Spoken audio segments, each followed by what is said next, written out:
আসলে আমি কেন রয়্যাল এনফিল্ডের প্রি অর্ডারটা ক্যান্সেল করে দিব তার কিছু কারণ আছে। তার ভিতর প্রথম কারণটা হচ্ছে যে আসলে যখন প্রি অর্ডারটা নিয়েছিলাম তখন একটা এক্সাইটমেন্ট কাজ করছিল, মানে বিবেক কাজ করেনি, আবেগ কাজ করছিল। কারণ এই বাইকটা নিয়ে আমাদের ভিতরে, বিশেষ করে যারা বাংলাদেশের ইয়াং জেনারেশন বা অনেক ওল্ড জেনারেশনের ভিতরে অনেক বেশি ভাইব আছে, অনেক দিন ধরে একটা মানে এক্সাইটমেন্ট যে কবে বাংলাদেশে আসবে, সবাই কিনবে। এই ধরনের একটা মানে আবেগে পড়ে অনেকেই অর্ডার দিয়েছে আমার মতো, বা প্রি অর্ডার দিয়েছে, প্রি অর্ডার বুকিং করেছে আমার মতো। কিন্তু বাস্তবতার সাথে মিলালে পরবর্তীতে বিভিন্ন রকম অ্যানালাইসিস বিশ্লেষণ করলে দেখা যায় যে আসলে বিষয়টা ক্রেজিনেস। তো আসলে বিবেক দিয়ে যদি চিন্তা করা হয় বিভিন্ন রকম, কারণ আমরা যারা বাংলাদেশে মধ্যবিত্ত বা ছোটোখাটো চাকরি করি, আসলে আমাদের দুইটা দিক চিন্তা ভাবনা করতে হয়।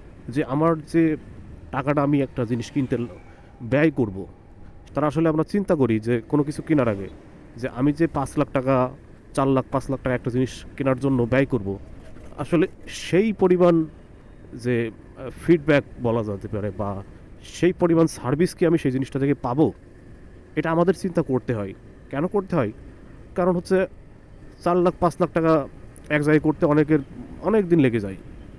অনেকেই আবার এটা মানে অনেক সময় সম্ভব হয় না। কারণ শুধু তো ইনকাম করলে তো আর শুধু জমায় না, এখান থেকে অনেক খরচ হয়ে যায়, ফ্যামিলি, নিজের খরচ, এভরিথিং, সব কিছু মিলে অনেক খরচ হয়ে যায়। যার কারণে আমরা কোনো কিছু কেনার আগে করতে হয় আমাদের, বা সেটার প্রপার সার্ভিস আমি পাচ্ছি কি না। তো আসলে রয়্যাল এনফিল্ড কেনার মানে প্রথমে চিন্তা করছিলাম যে এটা মানে আবেগের বশে এটা অর্ডার দিয়ে ফেলছিলাম।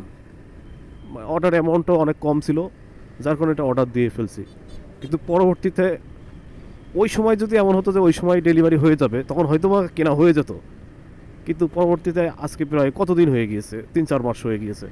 তো এর ভিতরে কেমন যেন একটা মানে এক্সাইটমেন্ট আর কাজ করতেছে না। 3 মাস তো হয়ে গিয়েছে। তারপরে আমাদের যাদের মার্চ, এপ্রিল, মে, জুনে ডেলিভারি, তাদের তাদের তো আরও অনেক দিন বাকি।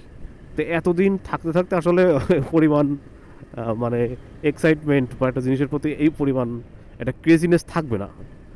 আপনার একটা জিনিস কিনে তখনই ভালো লাগবে যদি আপনার ভিতরে সেই পরিমাণ ওই জিনিসটার প্রতি মানে আসক্তি থাকে, এবং ওই জিনিসটার প্রতি আপনি মানে ডেডিকেটেড থাকেন।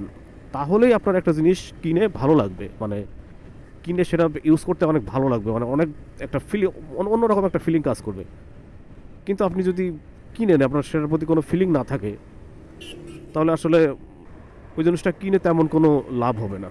প্রথমত যখন বাংলাদেশে রয়্যাল এনফিল্ড আসলো, তখন মানুষের ভিতরে কিন্তু একটা উত্তেজনা তৈরি হয়েছে অনেক এটা নিয়ে, মানে অনেক বেশি। কারণ অনেক দিন ধরে এটার প্রতি অ্যাডিকশন ছিল মানুষের। আমি বলবো এক প্রকার অ্যাডিকশনই ছিল। কিন্তু আসলে যখন এটা হাতে চলে গেছে বা পাবো মনে হচ্ছে বা পেতে পারি বা পাওয়ার সম্ভাবনা আছে, তখন এটার প্রতি আর অত বেশি আর একবার পেয়ে গেলে তারপরে তো আর সেটার প্রতি অত বেশি আবেগ থাকবে না, এটাই স্বাভাবিক। তো যখন অর্ডারটা দিয়েছিলাম তখন আবেগে অর্ডার দিয়েছিলাম, আর আমার মতো অনেক হাজার হাজার মানুষ আবেগেই অর্ডার দিয়েছে। আপনি দেখবেন যে এই বাইকটা কেনার কিছুদিনের ভিতরে হয়তো বা 3-4 মাস ইউজ করবে, করে অনেকেই বেছে দিবে। এটা মাস্ট। কেন বেছে দিবে? কারণ আমি অনেকেই প্রি অর্ডার নিয়েছে, এমন অনেকের সাথে কথা হয়েছে, তারা বলছে ভাই এটা শখ ছিল লাইফে, যেটা শখ পূরণ করব। হয়তো তারা যে দামে কিনবে হয়তো সেই দামে বেচতে পারবে, কারণ এটার যে একটা ভাইব, এটার যে একটা এক্সাইটমেন্ট, বা এটার যে মার্কেট, কি বলবো, যে মার্কেটকে কাঁপানোর মতো একটা ক্ষমতা এখনও বাংলাদেশ থেকে যায়নি, এটা এখনও আছে। যার কারণে যারা এটা কিনেছে তারা অলমোস্ট ওই দামেই সেল করতে পারবে, বা হয়তো বা কিছু টাকা কম বেশি এদিকে ওদিক হবে, ওটা কোনো বিষয় না। কিন্তু যারা দেখা যাচ্ছে ইনস্ট্যান্ট ডেলিভারি পাবে, তারা অনেক সময় অনেক একটু টাকা বেশি দিয়েও হয়তো বা কিনবে, বা সেম দামেই কিনবে, এটাই স্বাভাবিক।